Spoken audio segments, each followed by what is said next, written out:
But today we must take a wider look. Because of modern communication and modern technology, the whole world has become our neighborhood. And we are demographically moving closer and closer to each other, and we've become a neighborhood without becoming a brotherhood. Journeyman is a platform where men can lay down their titles, grow together, learn from each other, and be accountable to each other. Many of us deal with several problems throughout our lives, mentally, emotionally, and spiritually. At times, we may feel alone in our troubles. However, Journeyman is a space where you can feel safe expressing yourself with other men that are on the same path. Journeyman is a space for people like myself who never thought they would be living purposefully in their life.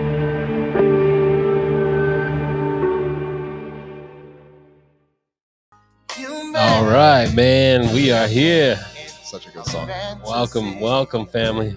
Welcome, family. This song right here is called "Good Days and Bad Days" by PJ Morton. Man, this is one of Devin's favorite jams. It's probably like my favorite. Literally play this over and over. Nice. Yeah. Nice. Awesome, man. So let's hear a little bit of it, man. This is good. Best chorus in the This world. is good, man. Best chorus. Wow, it just put you in a place. Bad days. Oh, you got me singing. I was gonna say, who Don't sings say it? it. Watch out. Who sings it? He's like this. He's like this. Hey. All right, I'll turn it off, man. But hey, welcome to Sharpen, man. Excited to have you in the room with us, brother Devin, man, and got my brother Wade as another co-host tonight, man. We tag teaming, man. So good to be here with you all, man. This is way nicer than I didn't think it was going to be bad. Yeah. I'm just saying the room's a lot nicer. It's definitely exceeded my expectations. Nice, man. Well, that's good, man. Okay. See, Got Devin proof, come right man. out the shot, To be man. honest. You see, that's why we have him here tonight, man. No, this is very professional. This is Yeah. very professional. Thank you. Yeah, shout out to Implement Productions, man. The brother put the studio design together for us, In man. Modesto, California. In Modesto, There man. we go. Good brother. Go Good follow dude, the guy man. if he's got any social media. Yeah, he Implement. Well, yeah, I think he calls himself something different now, but It happens. Implement. It happens. Vision. But yeah, exactly. Different vision. Yeah. So, man, I'm excited, man. My name's Jose. Here at Sharpen tonight. We're going to close out the year with this podcast, and we'll be gone for 2 weeks, and just really just taking the time off with your families, and as we will be and celebrating Jesus Christ, our Lord and Savior, the birth of his life here on earth, Christmas Day, into the holidays, into the new year of 2023. Yeah, you almost said 2022. Jesus. Because it doesn't even, it's supposed to be like 2021. That's Oh why. man, Yeah. dude, what are you? Good point. Man, this is Great crazy. point. I feel like I'm in March still. Yeah. Like March, and then the weather's just bringing me back to reality. Dude, I mean, the weather, my age. Wow. Your age. Maybe your age. You are That's what I old. know. I mean, I'm just saying. I'm going to be real. I'm going to No, be you're real. not. I know I'm old, man, but You're not old. Definitely old. 40. You're 40, yeah. oh, I ain't going to say, man. But I'm Okay. somewhere around there. That's a good neighborhood to walk in. You're in your 40s. It's the new. Yeah.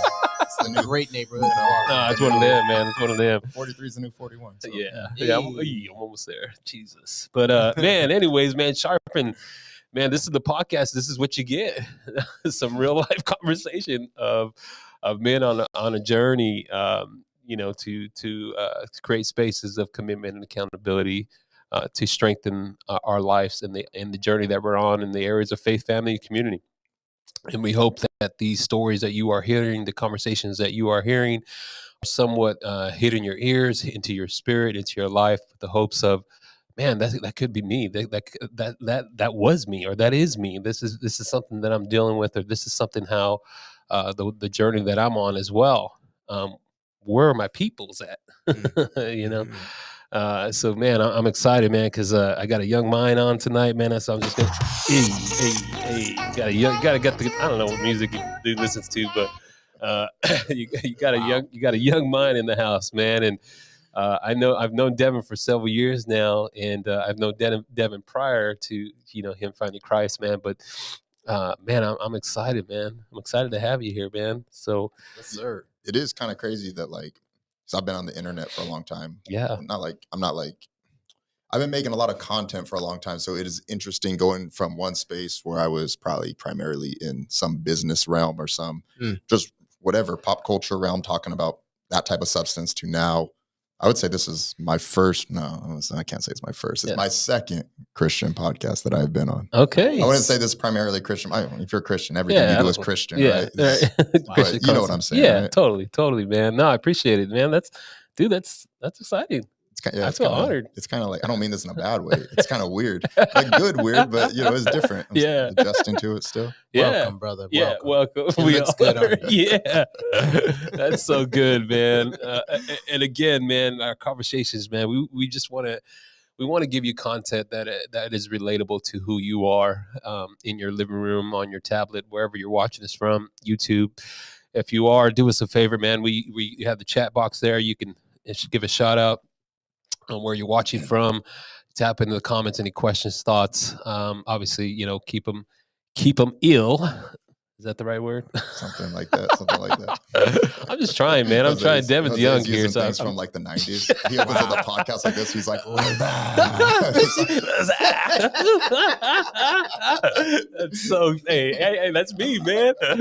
That is so good. Yeah, no, that's good, man. That's what we want to do, man. We just want to create content for you to be relatable, to hear the stories that these men are journeying through, man, and just to see the areas of faith, family, community come to life in their journey.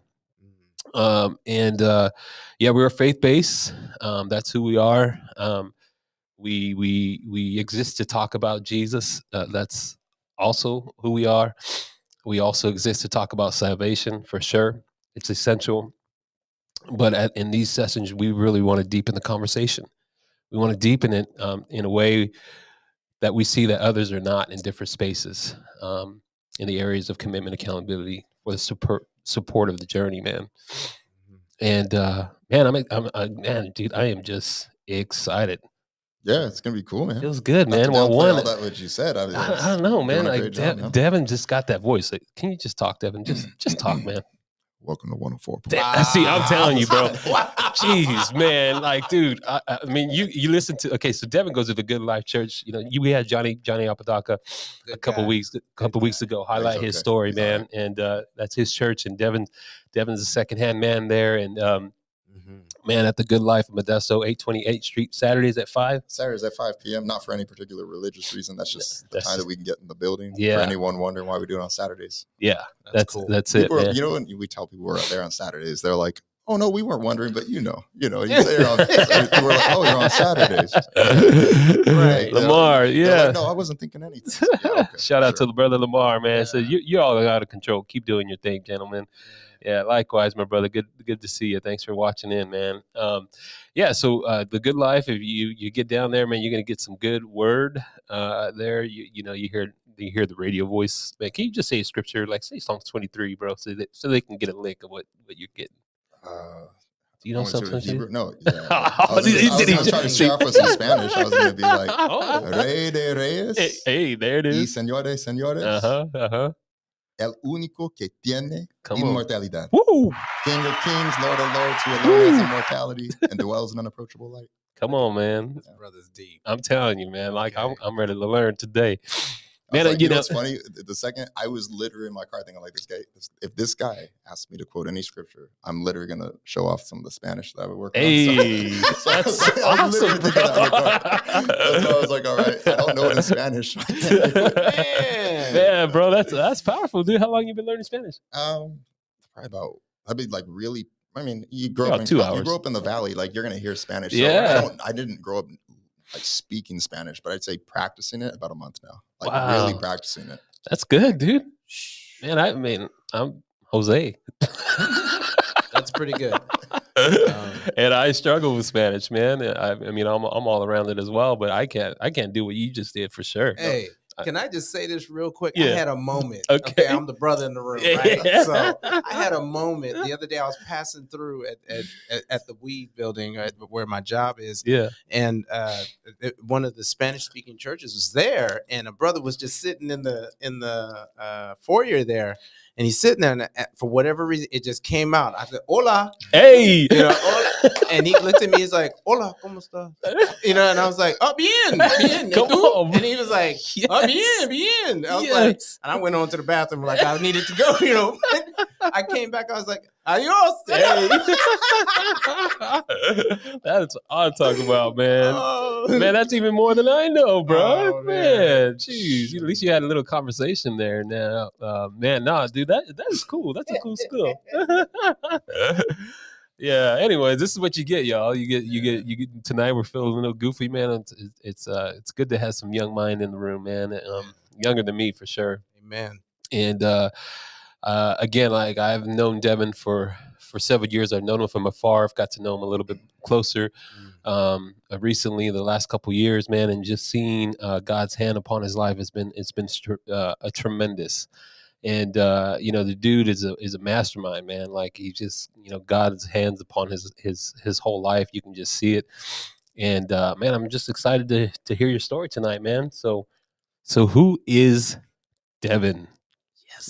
I before I jump into that, because I'm going to touch on something you said right now. Yeah. So Jose is presenting me as if like I am his words mastermind, like I am something particular. But you know what I would like to say? I think this is probably going to be along to the center of the essence of what I'm trying to communicate. Yeah. Throughout us, I guess, recording this, right? Yeah. So there's nothing particularly special about me. I think it's that I'm okay with just trying. And if you're okay with trying, sometimes you begin to learn things. And if you stick to them as you're learning, you get better at them. And if you do that enough, people are going to think, oh, there's something special about you. But really, I'm just okay with trying things, sticking it out. And if you do it long enough, you get at least okay at some stuff. Bro, that's a good learning from you right there. Wow. Yeah. It's almost like that scripture, the race is not given to Come the on. swift, nor to the strong. Oh, wait, this isn't my segment. That's right. Oh, I'm sorry. I'll tell you, it's right here. Wait, the Bible had some truth in it? Hey. That's crazy. Spirit too? Gosh. Crazy. No, that's good. That's see, again, I'm already learning, man. That's good. That's a good way of thinking, man, because again, that in other words, that's faith. Yeah, 100%. It's faith is a now thing. It's funny that so the words and terminology that I use to describe myself now and the way that I walk my life out in some ways are like, and we were talking about this earlier, like Christianese or it's church jargon, right? Yeah. But the essence of what those things were, I didn't know it was God working in my life before. So these things, even though I use different words to describe them now, it's always been that way. It's interesting. So I look back at like even before I was quote unquote saved. Yeah. God was still working my life in those certain ways. And like, that's right. It's weird. I can look back and say, this has always been in my life. Wow. The way that I think about stuff, even though I was using different terminology. Yeah. God's always been there present. Does that make sense? That totally makes sense. Yeah. Yeah, because what that does is that makes God well-rounded. Yeah. That makes it, and he's not just concerned about when you make the change, Mhm. but he was concerned about you from the beginning. Oh yeah. Yeah. He says And that he put that stuff in there. Yeah. I was the. He says I was the hope in you in That's your good. youth. Right. Right, see, you're already preaching, man. Yeah. You got 3 preachers in the room. It's gonna go down. Oh, did you hear that? He said he was a preacher. I mean, Did you 2. hear it? I said 2. No. Can The rewind world that? heard it. Rewind that. The world heard Rewind. it. Yes. Oh man, I don't know. The Lord is just dropping some funny stuff tonight, man. But anyhow, man, I'm excited about Devin, man.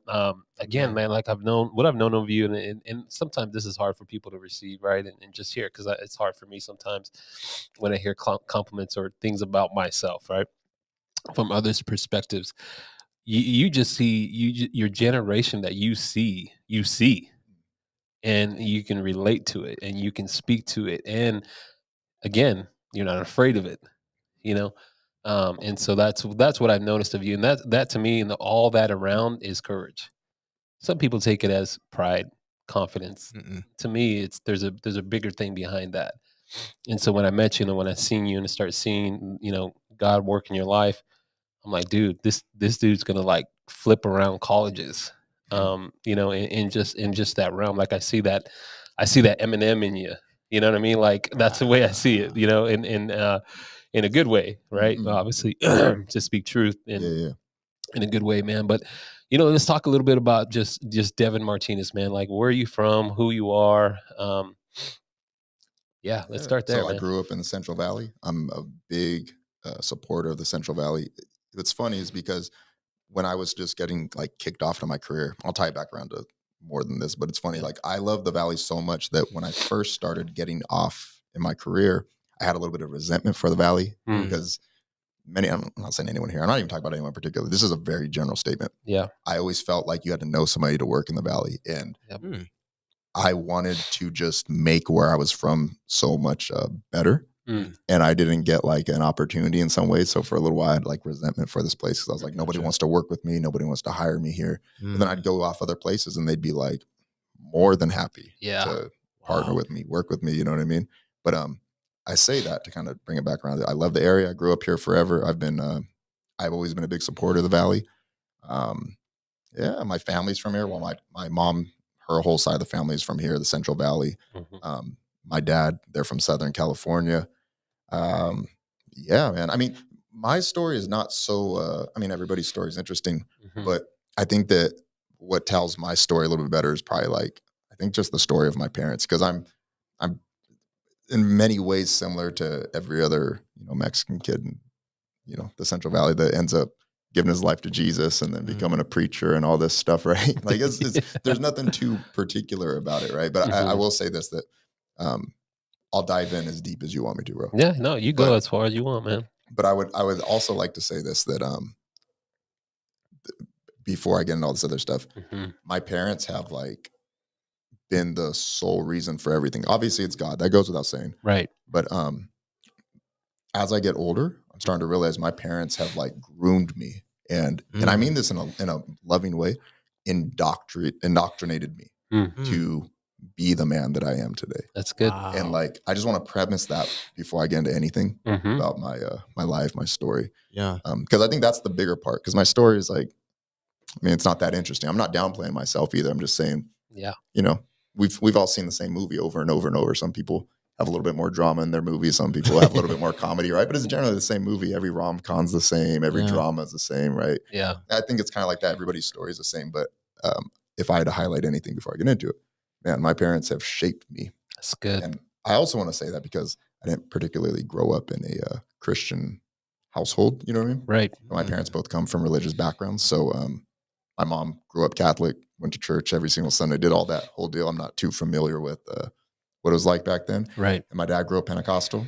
So I also have some Christian values that went into that, although we were not going to church consistently or whatever, you know what I mean? And then at some point, mid to late 20s, I get into this space that is known as social media and marketing now. Kind of make a name for myself in little pockets without a college degree or anything like that. I just kind of hustle my way into a bunch of different contract jobs, working some decent sized companies. And it's kind of led me to now working for the Department of Defense. I work with the Army. And Wait, what?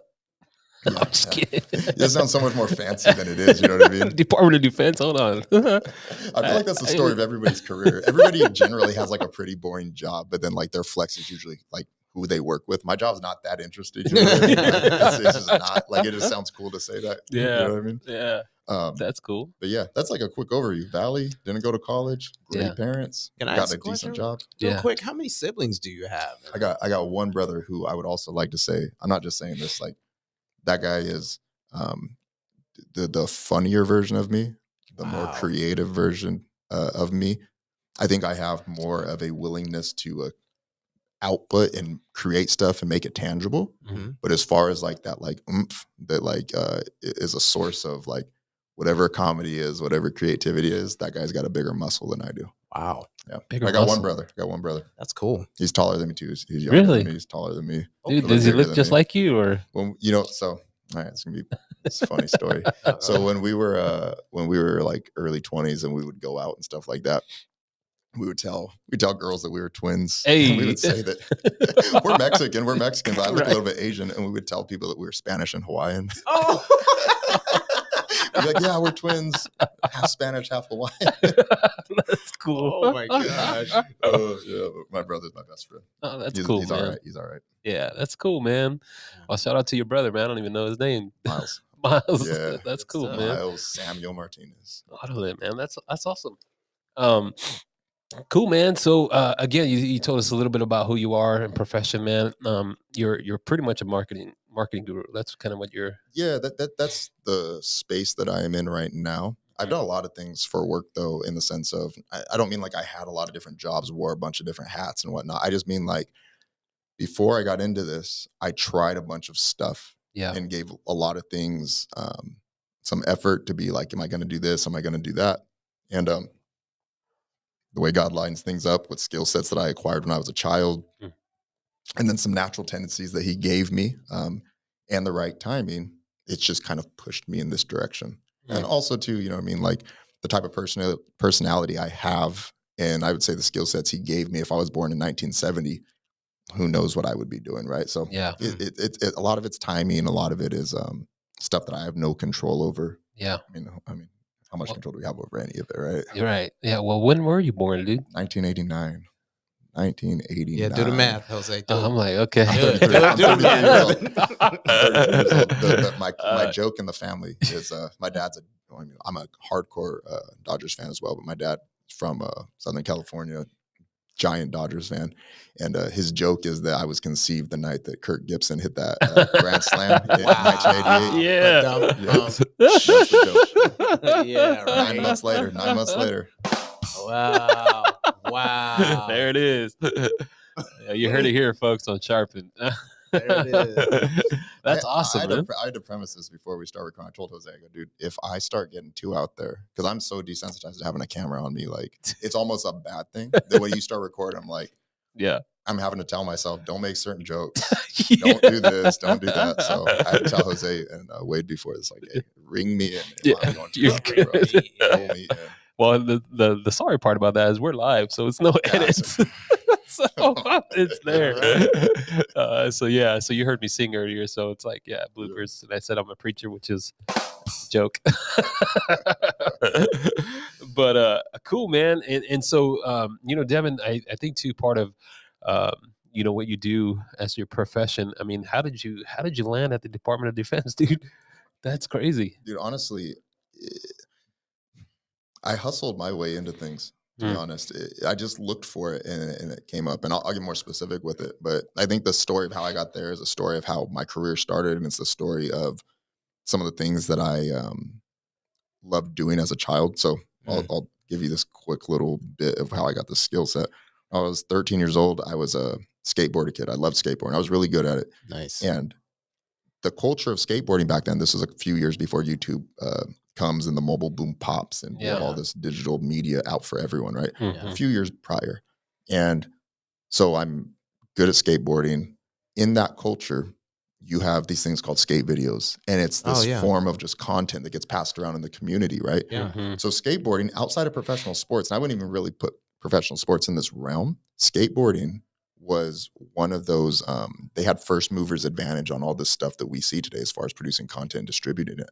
So if you're a skateboarder, you automatically love recording stuff because you want to record your tricks. That's true. The culture of it embraces the things called skate parts. You putting these pieces of tricks together that you filmed, you score music to it, and then you create a part, and then in the perfect case scenario, you have the skate part that you go shop around to different skate shops. Yeah. So that's what I did. My old neighbors that were older than me, they were all editing videos. So I would hang out with them and I would watch them edit videos, and they wouldn't teach me, but I would look at the little buttons. I saw the clip button, I saw the drag button, I saw that they took it on the timeline. That's all I needed. I went home, asked my dad, hey, can you get me a version of Adobe Premiere? Yeah. And he was just getting into the IT space. He had actually switched careers, like just got laid off as a job and said, I'm going to try something new. So he started downloading software for me. They bought me a camera for my birthday. So in one summer, I would go out and skate all day, and then I would lock myself in the room after recording a bunch of stuff and edit these videos, teaching myself Adobe Premiere. Wow. Having no idea that, 10 years later, 15 years later, 20 years later, that skill set would just line up with the timing of technology and what I ended up doing, down the line, or what I'm doing right now. Yeah. So that sounds funny, but it's like that skill set and that idea of hustling skate parts around to different businesses, and just being okay with recording yourself, editing stuff. It worked out. God makes it work out some way like that, Yeah. No, Adobe Premiere, man. Shoot. Does that all line up? Does that connect? Does that make No, sense? it totally makes sense, man. Makes sense. Totally makes sense. And Adobe Premiere, if I remember, that was like the program. Because that was the like editing video program back then. And we were trying to, because I used to work in the media sound booth and stuff like that. And I remember, we got to get Adobe Premiere, and we get it. And I'm like, dude, this thing is freaking complicated. It was very sophisticated. Yeah, I'm like, I get frustrated, and so I was actually giving to your cousin-in-law Isaac, man. Shout out to Ike. We worked in the booth for years together, man, and we would tag team on different issues, and Isaac would take it over, and I'm like, dude, I can't do this. Here, I started it. See you later. I'll go back to the sound booth. But that approach to it, like, I mean, obviously the skill set lined up with my career that I have now. I don't necessarily make videos anymore, like per se. Like I do because I enjoy it, and at work, that's just something I could always do. No one's ever going to tell me, right? Hey, don't make a video, Devin. Right. I'm more in the budgeting, marketing, public affairs space now. Oh, okay. But I kind of get to do what I want. If I want to make videos, I'll make them. Yeah. The idea of hustling stuff, the idea of knowing that I can present a skill set of mine to someone else and I get something in return from it. Yeah. That just kind of hyper scaled into me being an adult and being like, okay, I just have to call people up and let them know that I'm good at something, and they'll in return hire me, or whatever, maybe contract, or, the career I have now. Yeah. Work with the Army. That's like the story of it. I just learn, try, and then powerful. Stuff ends up working out. It's weird. If you put in some effort, God does some things for you, right? Dude, crazy. Truth right there, man. And that goes back to your earlier statement, right? You kind of just take a step and do it. Yeah. And step into the arena a little bit. I know I'm rambling a lot with my career. I don't think my career is the most interesting part of it. I think that this is going to be something where I don't really segue because I just want to say it. Yeah. So I'd say the main point behind me saying all that is I want to be able to, I guess, relay the message, and maybe this will segue the conversation of something I said earlier. Jose was talking about it. Just trying something as a man is that is, if you don't get used to trying stuff as a man, it's gonna be really hard to move forward in life. I'm only 33 years old. I don't have that much experience, but I will say that something that is life changing for anyone at any age is knowing that you need to try stuff. It's a good idea. No, you need to try. Yeah. And what comes along with that is knowing, this is where I relay the message to you. You got to understand this. Yeah. It's okay to suck at stuff. It's okay to not be good at stuff. Wow. Can you say that one more time for the person all the way in the back? Number one, you not if and or but, you need to try. Need to try something new. And then also what comes along with that is you need to understand it's okay to suck. It's okay to not be good at stuff. Wow. it's part of life. I think as men, you're afraid of not being good at stuff many times, Yes. right? I mean, I think most people that I know, I understand it's fun. Like when you go with friends and let's say we're like all going paintballing for the first time. None of us know how to play paintball. Yeah. We'll probably banter. It's part of being a man. Like you make fun. Oh, look at, they suck and this and that, the right? big guy is easy to target, so I don't go paintball. And I scream too much, so I mean, I make way too much noise. So I'm over here running around. I'm all, the first shots, I'm done, bro. But like the culture of us in this like hypothetical situation would be us learning paintball, and there'd be banter, and we'd probably make fun of each other. And I don't think that that's toxic. I don't think that that should stop, or I don't think that we should. I don't think there's anything wrong with that. But I think that to understand that it's okay, even though we're joking around about it's still okay to suck at not knowing paintball in this situation, right? Yeah. Once you are okay with that, it's weird how stuff just opens up for you and you actually begin to learn. Yeah. And I don't know where it came along, but for whatever reason, it's kind of corny now in the eyes of culture sometimes. Or I'd say men's culture Very much. to not try and to not be okay with just sucking at stuff. It's almost like, we don't want to look like, oh, we're not good at that, so I don't want to do it. We don't want to be embarrassed in front of people or look some type of way, or I don't know. Maybe that's something primal where we're just like we don't want to look like the least dominant wolf in the pack. I appreciate that. I appreciate what you're saying there, but I also want to tie something that you said earlier too. Is that and you just kind of just quickly just kind of put this out there, is that you got the Adobe program when Dad was transitioning. Oh yeah. So he was already modeling that for you. So is one, yeah. Okay. So that's 100% truth. I would say that the principle of it is really reigns true. I would say that the example of Adobe is just one of many examples, but the principle of it is so true. So yeah, the first part, let me use my dad as the avatar for the situation. My dad didn't go to school. My dad is fully, like, he didn't go to college. He's fully self-made. And I'm gassing my dad up right now. That's this good. guy is like my intelligence on steroids. And he is my level of effort on steroids. I've seen my dad go from being laid off at a can plant when I was a kid. And thinking back, I can't see it when I'm a kid, but I know this guy had to have been stressed. Because him and my mom had me when they were very, very young. And he's just made a way for himself. He figured it out. Like this guy's a director of one of the directors of technology at this big robotic surgery company in the Silicon Valley. Wow. He didn't have any certifications, or maybe he does now, but not like, he didn't go to college. He figured this all out on his own. Yeah. And long story short, seeing him being able to do what he does just by full on effort and just not giving up. Yeah. When, for better or for worse, that's kind of how I look at the world. And like him and I used to butt heads a lot about me not going to college, but also it's kind of like bittersweet because I'm like, Dad, even though I don't say this to him, like, hey, Dad, like, I feel like I can do anything because I saw you do it, That's so good. that's kind of like the, I would say the foundation of what I'm trying to kind of get over right there. Right. Yeah. But with the Adobe thing, that's one example. My dad him and my mom just made me feel like I could do anything. You know what I mean? They were just like, they wouldn't lie to me. They would just be like, hey, this is going to be hard, but you could do it. Why not? You know what I mean? That's so good. Or like, this is, if you do this, you're going to have to try, but you can do it. You know, why can't you do it? Why are you any different from this kid? Yeah. No, that's good, man. That's some good values that were instilled in you. And like, I think that too, for me, like, my dad was, I've said this publicly plenty of times. He was incarcerated when I was young. And so some of the stuff that I didn't get that from him until after he got out, and from what he knew, he shared.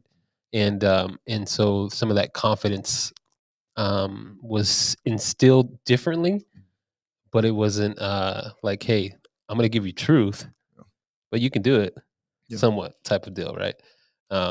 And so that's good, man. Even as a father now, I know you're not a father, but I am. But that's some good advice to some teenagers. Hey, this might be hard, but you're going to be able to do it. You're going to learn 100%. it. And if you fail, don't worry about it. It's going to be cool. You stepped out, and you're going to do it again, and it's going to happen again. And you're just going to. That's good. That's really good, man. Yeah, it's real quick. It's interesting too, because I wanted, as you were talking, I was thinking, I was like, boy, it's so much, even though we're not the same culture, we're in the same culture, being minority. And I'm just curious, I don't know how old your dad is, but in one sense, like when I think about my grandfather who was 97, my parents right now are in their 70s, right now. And so they, both my parents, entrepreneurs at one time, but also switched in their 40s. So when I turned in my 40s, all of a sudden I'm thinking, oh man, I gotta switch careers. And actually I did. I did. And so did my grandparents. Wow. And so the culture used to be that way, that you get a certain age, you would transition. And so what I'm trying to say is that fear of willing to try and fail was part of the culture. Is very much part of the culture, because you think about some of the depression stuff, Right. you think about all that, they had to remake themselves. People going off to war, they came back, they have to remake themselves. And so somewhere in the culture, we got stuck Yeah. into thinking that we have to be perfect. We have to dot every I and cross every T. And that's not necessarily true. So good, man. And that's not necessarily what makes a man a man. Yeah. There's a part of a man, and I know you can speak to this at some point, about, like in scripture, where there's a point where, there's a man needs to go on an adventure.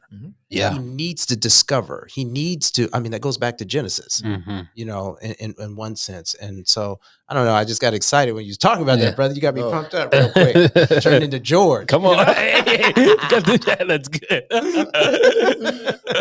It's funny that you say that. Like you think back to, I would say particularly with my, let's say, lineage to like maybe my great grandfather. So it's like it's pretty similar. It's like my great grandfather comes over here, starts a business, buys real estate, starts up businesses, has like a tamale shop, has a barber shop.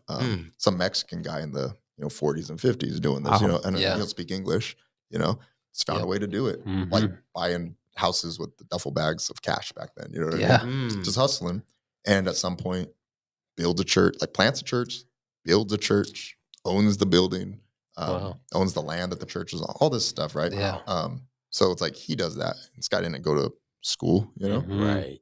My grandpa had a normal job at some point, plants a church, builds a church, pastors, changes, still doing that today. I know at some point my dad will be a part of, my dad's got the same call on his life as far as speaking that I do. So at some point he'll do that. But I mean, the first part of my dad, like his life kind of set very similar, just very entrepreneurial minded, very successful in the sense of God has blessed him with the characteristics and skill set for the time. And the business arena has embraced that and embraced him. Yeah. And his story will end up being the same way. And I think mine's pretty similar, I have this particular path that I have taken in the business realm, and it's fitting for the time and whatnot, That's good. And, I'll transition into being a pastor one day too. And it's funny because like at some point I used to think like, am I just romanticizing the background of like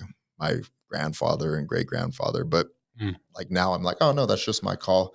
I just happen to be able to be blessed to be in a situation where I can romanticize it. You know what I mean? Sometimes people romanticize situations and God doesn't give it to them. You know what I mean? Yeah. And for me, I'm thinking like, I used to think I'm romanticizing it, so that's why it's going to happen, but it's not. It's just, that's what God has planned for me. And I just happen to be blessed enough to feel some romantic way when it comes to looking at it. Yeah. Wow. That's good. Dang, dude. That's good stuff, bro. It's deep, bro. That's what I'm telling you, man. Like, let's do it. Yeah. So, man, geez. I'm like, man, I'm just looking at my life and I'm like, yeah, that rebuild there. I did some of that. I was pushed there. Kind of relate to that culture. You know what? So I have a mentor, and his name's Fred Jose. I talk to him once a week. Yeah, Freddie Jose. Good guy. And he's got the voice. You know what I like? So that's what. So what I love about this guy is this. Like, I'm just as dramatic as this guy in my own way. Yeah. When you talk to Fred, this guy's narrating to you. Yes. His prayer situation, his moment he had with God, but he's talking to you in a way that's like he's narrating a trailer for a movie. You know what I mean? And at first, like when you don't know the guy, people might be like, "Oh man, that's maybe it's corny or maybe that's too much," but you begin to have like an appreciation for it for him or anyone that looks at life in that dramatic of a fashion, like that's how you should, right? Like this guy looks at his life as if everything is a movie scenario and it's all bubbling up to some climax, right? This guy's in his 70s and he's talking about life like, Yes. this is our call. He tells me on the phone, he's like, this is our call. This is what God has for us. Yeah. We're here to fulfill our destiny, you know? Dude. And like, to some people it might sound over the top, but it's like, no, that's probably how you should look at your life. You know, the way I mean? was raised, man. Yeah. That's the way I So- was raised. Why? What other way is there to look at life? You know what I mean? Yeah, is dude. there any other way? Yes, sir. Dude, oh man, Freddie Jose, powerful man, dude. Again, Freddie Jose was somebody I heard on tapes. When I was little, he would come to my church, and I don't even know who the guy was at that time, but I remember his voice, and I have a clip I'm gonna share. That's me coughing.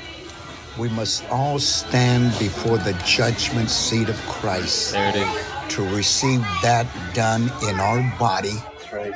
whether it be good or bad. Boom. I'm telling you, man, the brother he's an anointed man, and he probably doesn't even watch this show. But man, Freddie Jose, you impacted my life. I spent some time with him last time he came down, and shout out to Good Life, man, for giving me some time with him, man. It was beautiful. But yeah, I mean, I can see that. I can see that trickling down, and that's where I think probably segue into the conversation. I think about your generation, man. I mean, you're younger than we are. Not Sure. that much. Not that much. I mean, we you were still, joking you around, still, but not that much. yeah. The same age as Jesus, Yeah, brother, yeah, so exactly. 33. 33. You know? And shout out to Patrick, man. He says, "Hey, don't tell Devin that the jiu-jitsu stuff won't work on you, man. He won't work on me because I took down 15 dudes." So yeah. Anyways, man, that's a inside story, but. Man, Devin, so your generation, man, there's a grip that you have. And again, I spoke to it a little bit. I think you have a grasp on your generation of the feel, the need, the thought process, the mindset, which kind of goes into your creativity side, right? Shout out, find them on Instagram. What's your tag? It's Devin Elias Martinez. Devon Elias Martinez. All one word. There you go. Find them on Instagram. And check out the coffee rebrews. I mean, it's dope. But again, there's in that grasping. So when I see that, it's like grasping me, okay, which is the content creative side that you pull in. But then also too, you do that even with the word. Mm-hmm. You can see it. And so talk about your generation, man. So You're a young man, okay, 33 years old. I'm gonna say you're a different generation than we are, you have somewhat of a grip, so you can see through that lens. So what does this look like for men in that lens, man? So I would say that God has blessed me with, and I don't care if we want to call it word of knowledge, I don't care if we want to call it prophecy, I don't care if we watch revelation, God speaks to me, whatever. Even before I was serving God, I have this ability, what they call in the business realm, to like forecast markets. Just understand people, look at a situation, pick up the algorithm of it, and explain that to people in just pretty simple terms. And the reason I say that that's been a gift from God is because there's some consistency with how accurate I've been in the business realm with it. So it's like what makes me good at my job is not necessarily my skill set. I have a very good skill set now technically because I've developed it through just putting an effort to making stuff, right? Mm-hmm. But the thing that I feel like is intangible that is not that not everyone has is the fact that I can look at situations. This is going to seem like it's a pointless situation, but I'm going to use some random stuff, right? I look at people like guys like Conor McGregor, and I would just say stuff online like, this guy's gonna be the biggest star anyone's ever seen, and people are like, yeah, I don't know where you see that, like, because this guy's no one knows who he is, and then 3 years later he's fighting Floyd Mayweather. This guy's the rock star, right? And that's just with like a person, right? But I do that with examples at work all the time, just forecast markets, and I don't need the data in front of me all the time. You could just kind of see a situation, see how people are, and you can kind of understand the sentiment of them at scale, and it ends up playing out that way, and I'm able to beat people to the punch many times where they need a lot of data to analyze. Whereas for me, you give me some data, I'm going to analyze it, but I'm also I already got something going in my head when I'm looking at the situation, right? So I would say that right there is what has given me a grasp on when it comes to looking at my generation and what they think, where they're going. I think that one thing that I feel like I wanted to bring up, and we don't have to talk about the topic, but one thing that is I feel very passionate about, and I'll just use as an example in regards to my generation. You have beliefs like Islam that are the fastest growing religion in the entire world. Wow. You know what I mean? In the history of the world, there's been more. Jesus has brought more people to the God of Abraham than anybody, right? But in this present day, if we start from, the 6th century to now, the word that I don't believe this is truth, so I don't want to be disrespectful to anyone in their beliefs, but whatever Muhammad has recorded has impacted the world more than Christianity in the sense of converts. Wow. Since then, so like topics like that, as an example, stuff that I feel very passionate about, and I can see something like that moving in my generation, where it's like, man, a lot of people have more questions about Islam than they do the Jesus of the Bible. Wow. You know what I mean? So I just basically what I'm trying to say is I look at things that are happening in my culture. I can forecast them out. I see where things are going. And I think that's what gives me a lot of tangible passion, not just kind of shooting in the dark. What am I going to do? Feel very, what would you say? I feel very honed in. Like I have a scope on where I want to work. You know what I mean? Topics that I tackle, things that I talk about. A lot of times it seems like I'm out in left field. I'm all over the place, right? But most of the time I'm doing what I feel like I need to do because I can kind of see what people are, I don't know, what they need to hear. Yeah. Maybe what they want to hear. I might give it to them so I can get in front of them and talk to them about what I really should talk to them about later. Yeah. You know what I mean? But long story short, there's always some type of tactic to it. There's always something that is purposeful behind the decision I'm making or what I'm saying, even if it doesn't come off like that up front, Yeah. That's a long way to explain. No, that's a long way to explain. Go ahead, Wade. So I have a question in regards to your generation. A lot of times when I'm talking to people that are younger than myself, there seems to be this need to speed up while they're talking, get as much information in as possible, almost like the internet. Yeah. Get as much internet in as possible. And I don't know if that's to back up what they're saying or whatnot. Do you find that when you're talking to your own generation, like as you're just conversing back and forth, why do you think there's a need for that, or in your generation in particular? Because I know in Jose and my generation, I don't know if I know we tend to be bridge builders, so we're listening, but it's different. Yeah. It's different.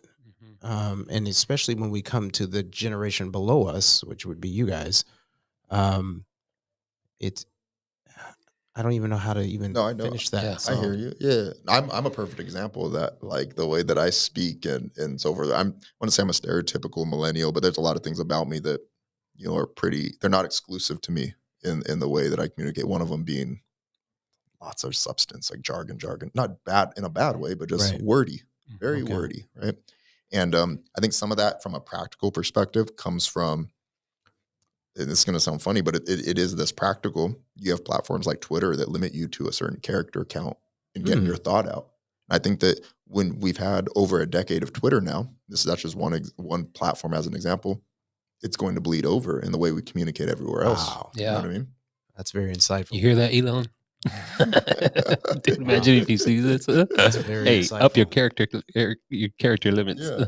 And then also recording a video when people that love speaking truth out into the world. Well, imagine if you're on a platform that only gives you 90 seconds to do that. Right. Or imagine if you're on a platform where the subject matter experts tell you, hey, you can go speak truth on TikTok, but if you want more people to hear your truth, you got to keep it under 15 seconds because the algorithm prioritizes that. That's crazy. So you have people adjusting their messaging on the platform. That makes sense. To fit in this little gap. Yeah. And it's anecdotal because I don't have evidence to back this up, but it must translate over into other scenarios. Yeah. You're so right. I actually felt that today. Sometimes I'll do videos on Instagram and Facebook or whatever, and I know I have to keep it under a minute. Yeah. And I'll do 3. A lot of people will see the one video, but I have done at least 5. Yeah. To get down those last 5 seconds. Yeah. Whatever. Yeah. Wow. Wow. Thank you, Dude, that makes total sense. Yeah. That makes total sense of what you're talking about, Wade, as far as, getting all the information out and let me speak. So because I only have this amount of time, but that's the generation that you grew up in, Right. Yeah. social media generation. Oh yeah. Right, I, it's I have a lot of crazy. friends that That makes sense. and not just friends. This is just like Wow. one thing that my generation has done is they have created personality types and characteristics as diagnoses for mental health. Mental health is real, but you can't diagnose yourself.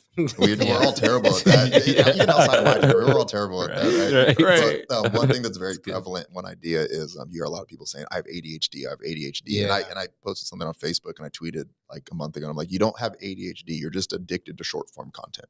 Wow. You know, Yeah. like Dude. Yeah. we're on these things. You could look at your screen time anytime you want, and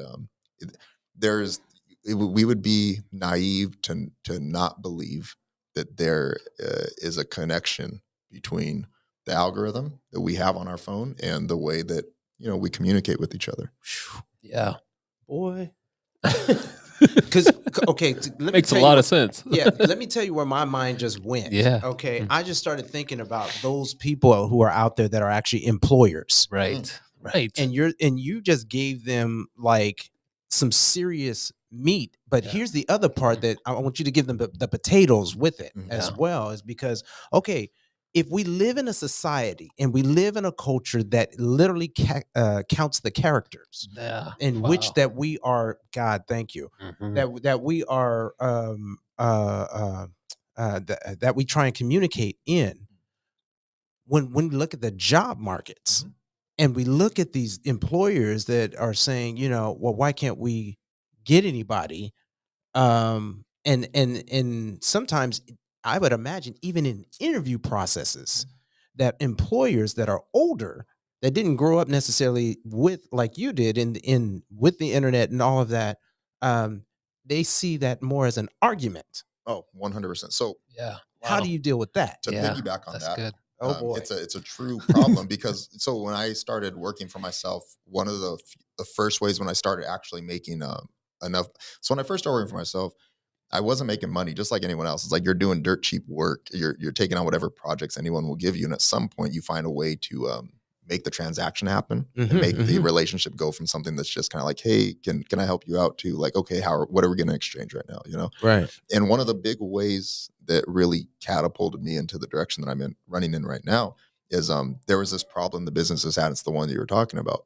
There was this disconnect between the generation like mine that had this very niche skill set that was obviously for the future, digital marketing, video editing, this multimedia space that is supposed to be distributed to people. Right.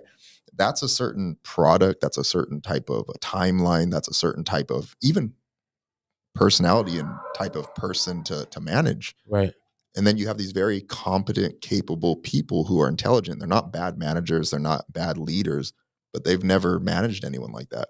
Right. Like Wow. they might know how to Right. manage a whole department of HR people because they understand the software behind it. They know how much that software costs. They know how Yeah. much time it takes to do this task Speaking. and that task Yes. and this project versus that project. Yes. They know how to organize all that into very familiar programs. But when it comes to this stuff, they don't have any idea. So when I started consulting, like one of the ways that really pushed me again was being able to bridge the gap for those people. So Look I would at you. take the Yeah. white collar people and then the people like myself. And I just happen to have more than the creative mindset. My dad groomed me to have a very high level business mindset, not That's just like a salesperson, but like how are organizations truly organized? Yeah. How are they supposed to function? And how do the guys that wear the white collars at the senior level Yeah. in the C-suite, how do they look at everything, right? So I would bridge the gap. I would take, Wow. this people that are like myself that I understand Mhm. and I understand their skill set, and I would put it in business terms for, upper management. And, Yeah. Wow. it's going to take this long. How would you expect like a senior level manager to be able to manage all these people when they don't even know like what software they're supposed to buy? They have no concept of Yeah. how do you create a margin for something you don't know? That makes You know what I sense. mean? Yeah. So, Wow. but yeah, it's a real problem. It's a real Yeah. problem. Yeah. Less so now because you have, thank God, stuff has progressed, and you have people like myself that have been in it for a while, and then a lot of other, competent people who have, they've learned. Yeah. So it's becoming less and less prevalent, Right. but it's not normal, and that's still an issue. Yeah. Right. Now, what do you say for your generation for men that what do you say where's it going with that? Where do you say that the struggle is with that in men in dealing with, we're talking about commitment, accountability, Yeah. Right. faith, family, community. Like, where do you see the struggle in men with your generation with that? I see the struggle in men. I'll talk about the big principle behind it. Yeah. But up from surface level, this is what it is. I think men are looking for confidence to move forward. I think they're looking for a certain fuzzy feeling to move forward, or like a romantic feeling to move forward, something that is going to give them, like, I'm supposed to do this, or okay, I'm ready to go. I'm this conqueror. Yeah. You know what I mean? Mhm. That's just a lie.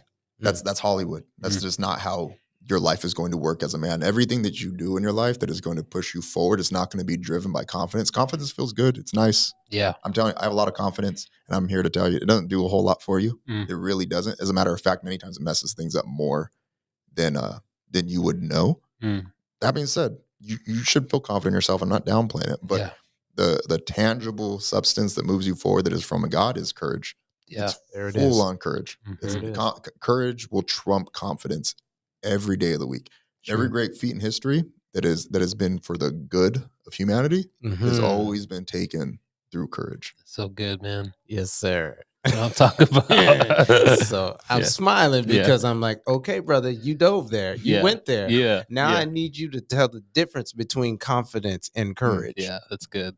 For your generation, what does that look like? Yeah, I think confidence is just a feeling. That's it. I don't think of confidence as anything more than that. Mm. And I'll say something to that after this, but confidence is just a feeling. Courage is moving forward despite how you feel. That's how I describe courage. Like, so if you're scared, you're still moving forward. If you're worried, you're still moving forward. So regardless of how you feel, it's something tangible. It's you're moving, you're moving. Whereas confidence, that just feels some type of way. That's it. It just feels some type of way. You know what I mean? Wow. Yeah. Yeah, it's interesting because as you were saying that, I'm turning into my dad. The older I get, the etymology, of some of these words, and stuff. That's But good. but like confidence at the beginning, when you study languages, it's con against confidence, the beginning of confidence. For whatever reason, I heard with confidence has to come with something. Mm. But courage from the heart, Yeah. it stands alone. Yeah. That's good. And so that's the way I received what you were saying, is that confidence has to come with the hype. Yeah. It has to come with the hype, but courage is just ingrained in you. Yeah. It's Yeah. just there. It was put in you by God. Yeah. That's good. And you don't really learn a whole lot from confidence. It helps you feel some type of, it's just a PED. But courage is making decisions off of that. You learn tons about yourself. That's it's easy to awesome. make a decision if you're confident. Like, what is that? You know what I mean? Yeah. Like, that's why, like, I think faith has some confidence too, but I am more in the school of thought that faith is akin to courage more than it is to confidence even. Absolutely. You know what I mean? Mm. Absolutely. Like, you get nervous first. I get nervous every time I go preach. I'm super nervous. But then I'm like, well, okay, he's strong in my weakness, right? Yeah. Like, if I'm nervous, it's a good thing. If I was confident, it's all me. But it's, Yeah. you know what I mean? How much credit am I giving God with that, Wow. Man, dude. Woo. A lot of nuggets, yes, sir. bro. Yes, sir. A lot of nuggets. I'm telling you. My new friend. I- No. Just kidding. We were friends No, before but that. one thing I do want to add to that is Yeah. it's funny because I'm just premising it with like, oh yeah, I tweeted this the other day. Yeah. So, See? I said this about motivation, but I'm gonna insert a few different descriptions, and if you guys have anything in there after I say this, you throw them in there. Motivation, confidence, just any positive feeling. Just like, don't let that be your God. Don't let it be your idol. That's so good. like, don't let motivation or confidence be your God. Mm. Don't let it dictate your life. Like, you need to do what you need to do regardless. Yeah. Courage is going to help you do that. You know what I mean? Yeah. The second we make confidence and motivation and these feelings, we don't like to say it like this, but the second we idolize those, like we're looking for those to move forward in life, those feelings are our God at that Absolutely. moment, right? Absolutely. So don't let those things be your God. Yeah. Do what you need to do. Have some courage, regardless of how you feel, and move forward. Do what God wants you to do. Yeah. The Creator is your God, not these feelings. That's good, man. Yeah. Man, that's good. And again, man, your age, it just speaks to everything you're saying and the way you're communicating it, and it's making a lot of sense, and I think as men, sometimes, like, again, we got two different generations here in this room right now, Mm-hmm. and I'm sure there's plenty of different people watching, from different forms of generation, of the way they think the word courage or confidence is and the way they feel. But we specifically wanted to highlight Devin tonight, one because his generation is totally different, Mm-hmm. and you heard it. I mean, it's almost, in a sense, a social media generation that is, with full courage Mm-hmm. and power. And it's in a sense too. It bridges the gap, like he was talking about. It bridges a gap to the geniuses, the way I see it, and some of those old school that don't understand it. Mm-hmm. And what sucks about that, and what I've seen a lot, because I mean, I've been, there's a couple young guys that I've been walking with, on a journey for a while, and I've seen how their creativity, how their knowledge sometimes gets twisted up in the old guy. You know what I mean? Like, so and I think part of, a platform like Journeyman is to, with the hopes of highlighting that next generation of courage, those individuals who are committed to taking a risk in these areas of faith, family, community.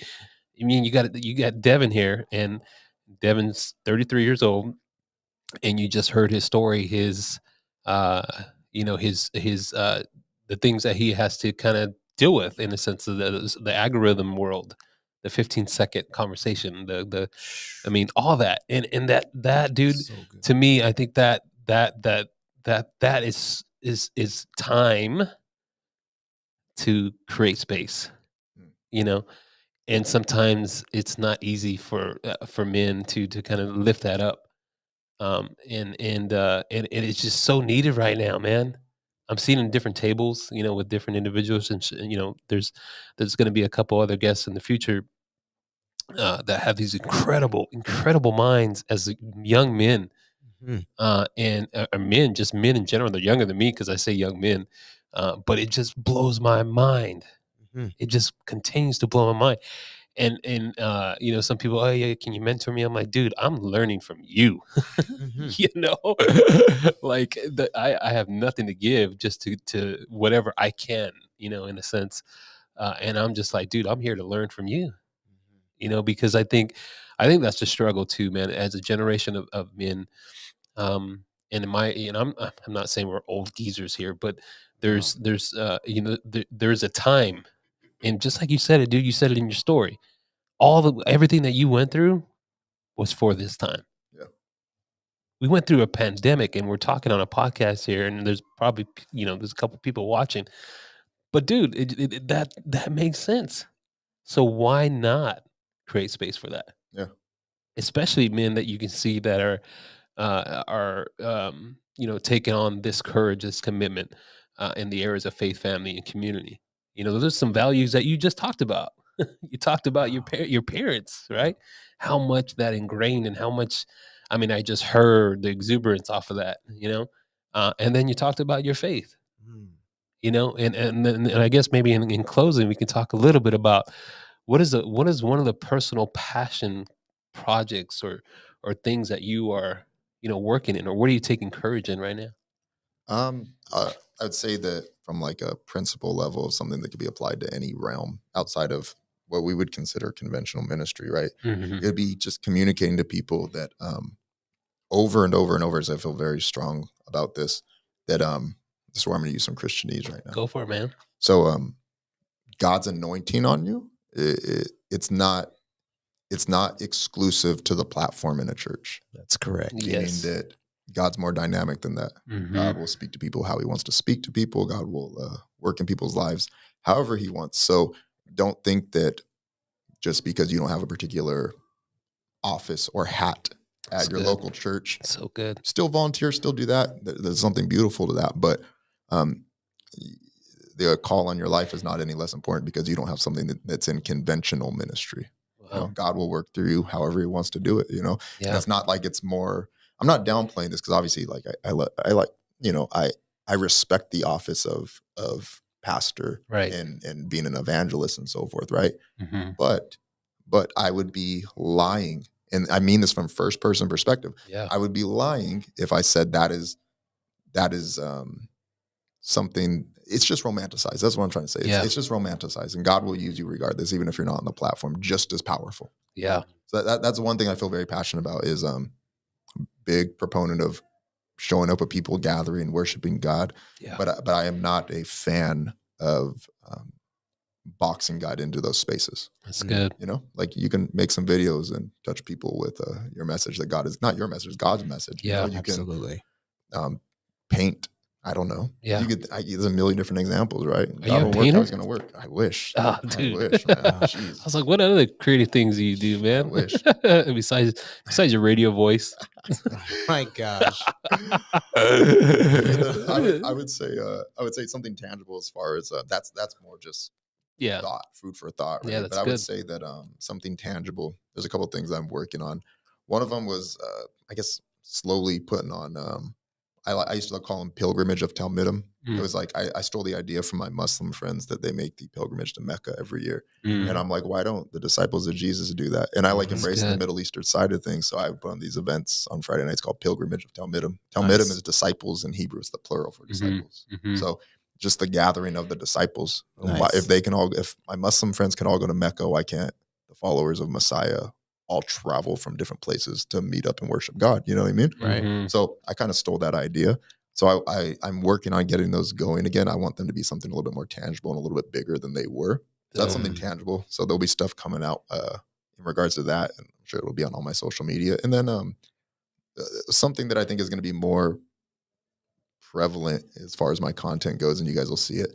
It's going to be I'm having a podcast, but not as consistent as this. It's going to be whenever we get the right guest, where I speak to Jews and Muslims, but more predominantly Muslims, because I feel very strong in my heart to preach to them the true Jesus. That's cool. And that's something that is coming along as well. Wow. Yeah, I don't know. That's dope, dude. Yeah, So interesting. I'm a word guy. I'm a Okay. word guy, and so when you said preach to them, a part of me cringed because I was like, oh, is that what we want to do? Do we want to preach to the Muslims, and I know that's not probably what you meant. Yeah, but that's what I heard, and I was like, oh yeah, okay. But I love the fact again. Yeah, it goes back to your story, how you started when you said, "Don't be afraid to try." Yeah.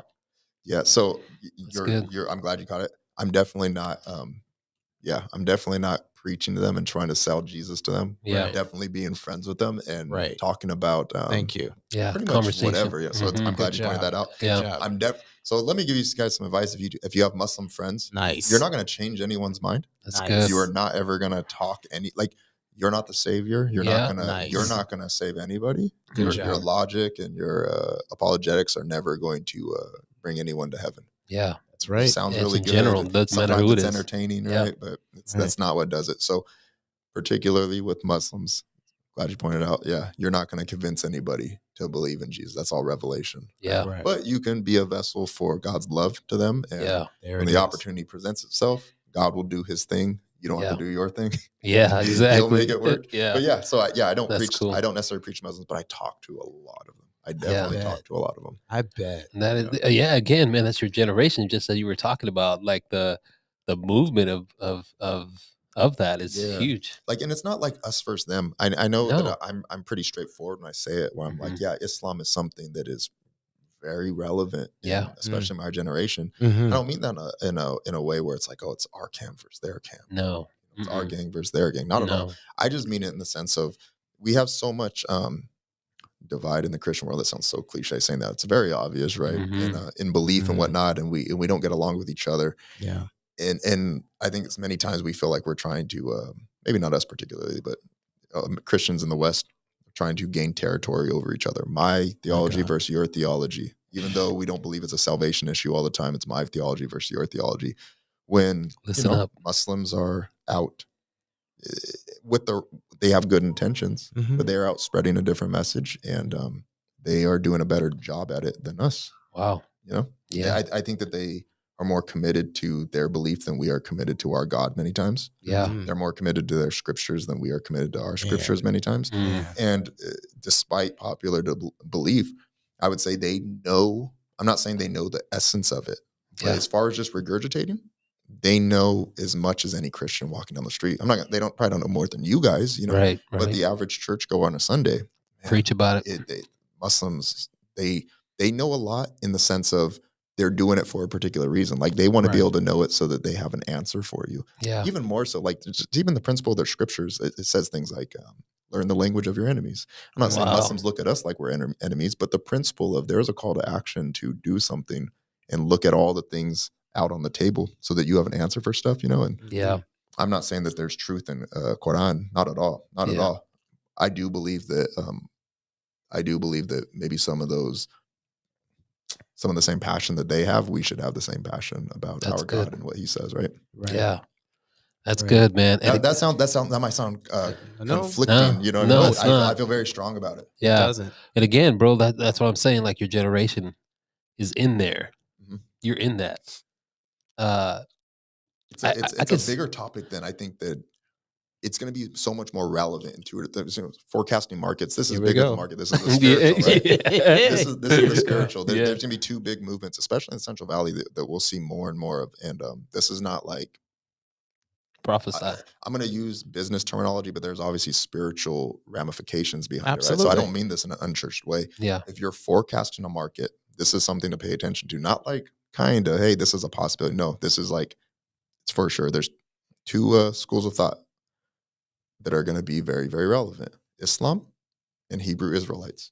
Mm. Those are the Wow. big. Those are going to be so much more relevant the next 6 to 12 months. But even in 2 or 3 years, man, you are going to preach to more Muslims than you can ever understand. In the sense of they're going to show up at churches.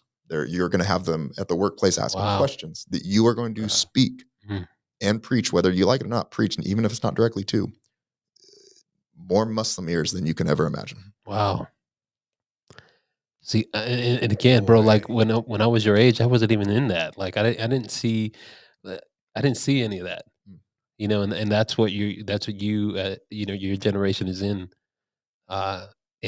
these areas of faith, family, and community. You're identifying these things, and it's really cool to hear like that courage in that piece. I commend you for that, man. That's powerful, man. But man, it's a deep conversation, man. I just love to hear Devin's voice, and I can probably hear it all night.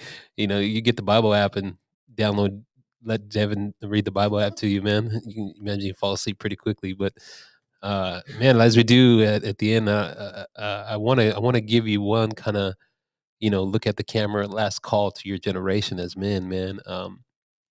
What is something you wanted to leave a nugget with somebody that's looking at the screen and says, "Man, that's me right there." What is something you want to drop there?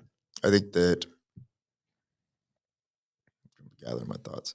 I think that the way you approach life as a man is from the point of view of a Hollywood star in a movie, and you want to believe that you're going to go through life as a conqueror, and that you're supposed to go through life as someone who is going to take over this territory, take over that territory, and you want to put on the demeanor of that. But if you look at everyone that truly changed things in the Bible, and I'll use 2 examples, very obvious examples, that's not how they did it.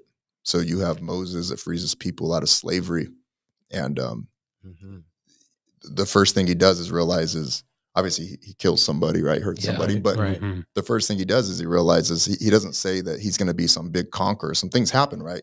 But he realizes, like, oh, the people that I need to save, I'm the same as them. I don't need to come through and be this warlord. The people that he needs to save, they're his people. He's the same as them, right? To go a little bit further with that, to tie that part together, is that Moses in the Hebrew gets referenced not as some conqueror, not as some warrior. The man who frees the slaves gets referenced as an ebed, a slave. So the word that we use as minister, that we romanticize and when we put this glorious fashion around it. Talk about it, bro. It's the word ebed, and ebed is a slave. That's wow. right. That's right. Yeah. So in order to free the people from slavery, this man, he doesn't come in with the demeanor of a conqueror and a warlord and this American minister. It's an ebed, it's a slave. Right. That's the demeanor he takes on. So to free people to do what you need to do, it doesn't take this Hollywood demeanor that you see on Rambo and whatnot. It is being humble and submitting to yourself and understanding the people that you're trying to go after. You're the same as them. Same as them.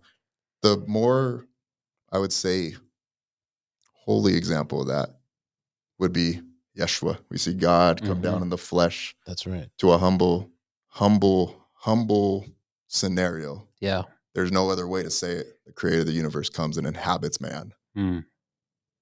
And he does the same exact thing in a time and a place where they believe that the Messiah is going to come, the King of Israel is going to come, and he's going to rebuild the temple, and he's going to pillage the Roman Empire, and he's going to just be a warlord and knock over everything. He comes and does everything in the complete opposite, upside down kingdom thing, right? And he rebuilds this temple. Yeah. He dies for us instead of killing everybody. Yeah.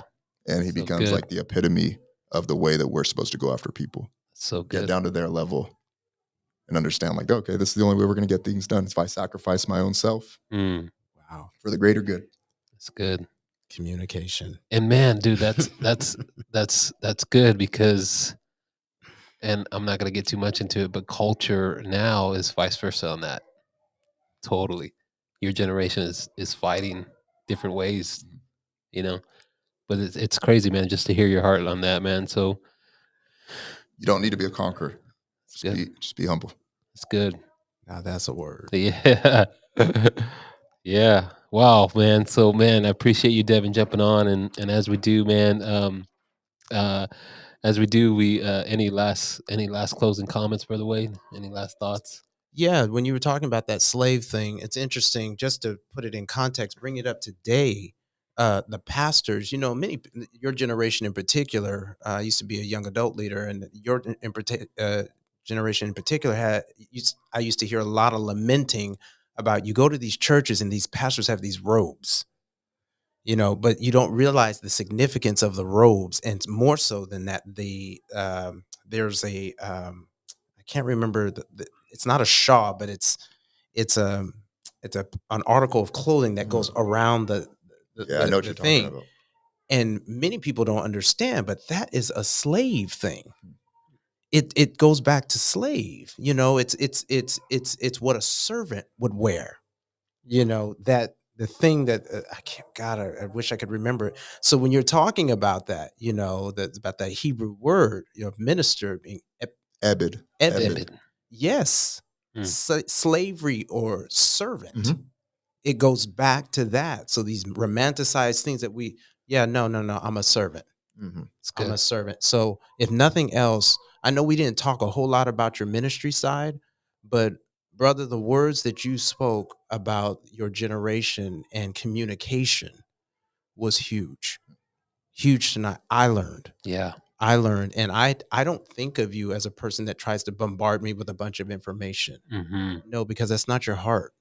You communicate for the purpose of building up. And when you do that the person that does that slows down their communication, because they realize I'm communicating with purpose. And so I really appreciate your life. I really appreciate your love, man. I just appreciate you. In general, man, you are such a gift to the body of Christ, to men, and to your community. Thank you so much for being here tonight. Yeah, man. Thank you, Devin, man. And again, bro, just kind of recapping on what you've said and what you've spoken and what I've known is seeing everything that you've went through for this moment. And again, man, I believe your generation is this moment. I'm not saying you're going to save the church, but you're going to save the church. There's some truth to that, So, yeah, man, I just thank you for sharing, man. Thank you for sharing your heart. Thank you for who you are as a young man. I don't know if I should say this, but not a single man no more. No, I got a girlfriend. Time to get all upset if I don't mention it. No, Nice. I was waiting for it. Nice. I was like, oh. Wow, that's rough. There it is. I meant to press this one again. I'm sorry. Whatever that one before. Oh man, no, yeah, no, I appreciate you, man. And again, look, you're dealing with all this. You're single, you're a younger generation. You got a lot of different pressures on your life.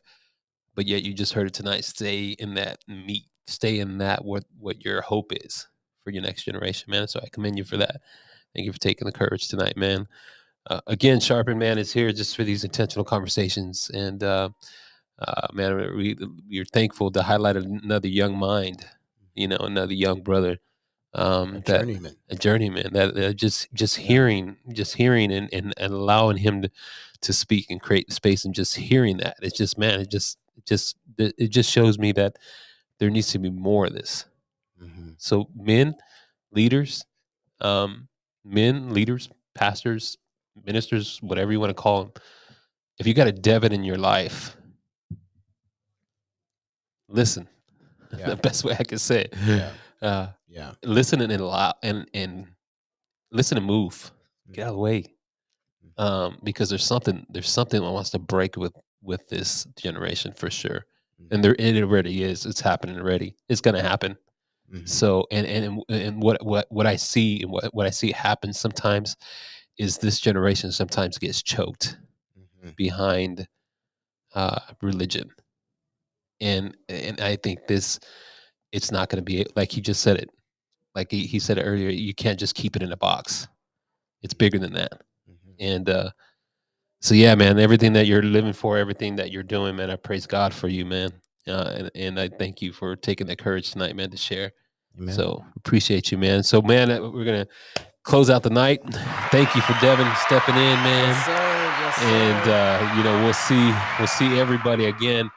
Merry Christmas, Happy New Year, and we'll see him in the new year. We'll see him in the new year, man. Okay. January 5th, we'll be back here on Thursday night at 6 o'clock. Awesome. Yeah, I'm excited about that, I guess, man. Yeah. So I'm just gonna say it. James Bates, man. Really? Coming out of the woodworks, man. What? Yeah, James Bates. Whoa. Man, you're gonna have to be in that one, man. That's the top dog right there, man. Oh, so, wow. So he can be in the room, man, just sharing his journey. And man, it's just been cool to hear his story and just see his journey, man. Yeah. Very successful businessman, a beautiful man of God. I said beautiful.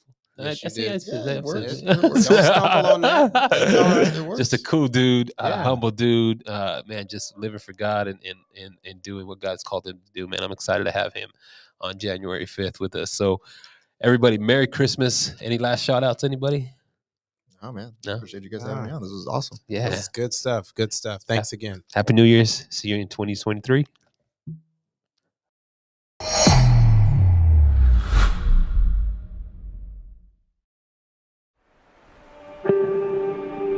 But today we must take a wider look.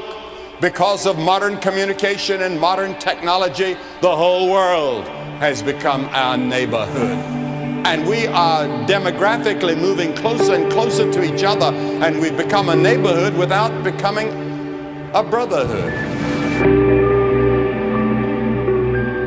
Journeyman is a platform where men can lay down their titles, grow together, learn from each other, and be accountable to each other. Many of us deal with several problems throughout our lives, mentally, emotionally, and spiritually. At times, we may feel alone in our troubles. However, Journeyman is a space where you can feel safe expressing yourself with other men that are on the same path. Journeyman is a space for people like myself who never thought they would be living purposefully in their life.